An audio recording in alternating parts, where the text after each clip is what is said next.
Here we are. This is us, the Everglades Agricultural Area, one of the most fertile, productive, and important agricultural basins in the nation.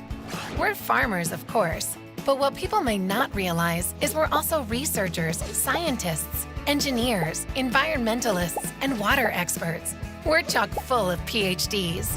Our savvy has been put to work advancing America's largest environmental effort, Everglades restoration. Politicians led, environmentalists talked, but when the work needed to be done, it's farmers who rolled up their sleeves.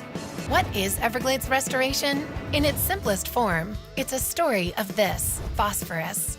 Although it can be associated with pollution, phosphorus is actually an essential building block for life. But as they say, everything in moderation.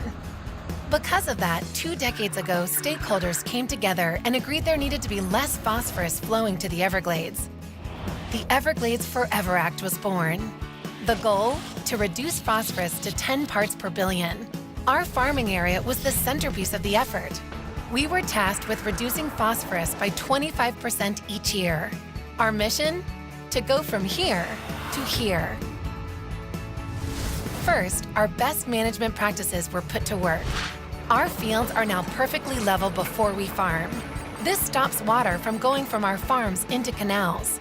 If soil finds a way to escape toward the canal, our berms trap it. We have reduced fertilizers. We know exactly how much fertilizer is needed by our crops and exactly where it's needed. Precise applications are led by soil testing. Our region analyzes 10,000 soil samples each year, and we apply using banding instead of broadcasting. 30% less fertilizer is used this way. Additionally, rotating our crops produces grains and vegetables while preserving the environment. In growing rice, we flood our farms with 2 to 3 inches of water, which naturally defeats pests and weeds. It also conserves soil by keeping it out of contact with air. Our rice farms are also the preferred home of thousands of birds. We recover nutrients by constantly cleaning our canals. Sound easy?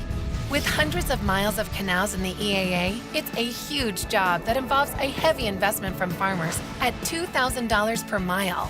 Secondly, we pay an agricultural privilege tax to farm. At $25 per acre, $11 million per year goes straight to fund restoration. This is a one-of-a-kind tax in the United States. No other farmer outside of the EAA pays a special tax to produce food. Finally, EAA farmers have surrendered more than 100,000 acres of productive farmland and have paid more than $250 million in taxes for projects like the man-made wetlands called Stormwater Treatment Areas, or STAs. These STAs receive water from the farms and further filter nutrients. After traveling through the STAs, water is ready to go to one of 3 water conservation areas before making its way to Everglades National Park. So, what's our report card? Over more than 20 years, EAA farmers have achieved an annual phosphorus reduction of more than 55% each year. That's 2 times cleaner than the state's goal.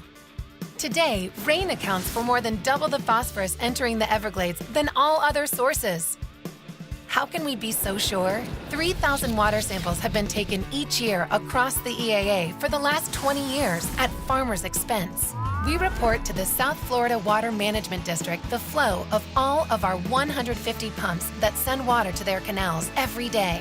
This involves heavy man-hours, science, and data crunching. It's hard data that shows our success. The most monumental environmental restoration project in the world is succeeding. Everglades National Park is in full compliance.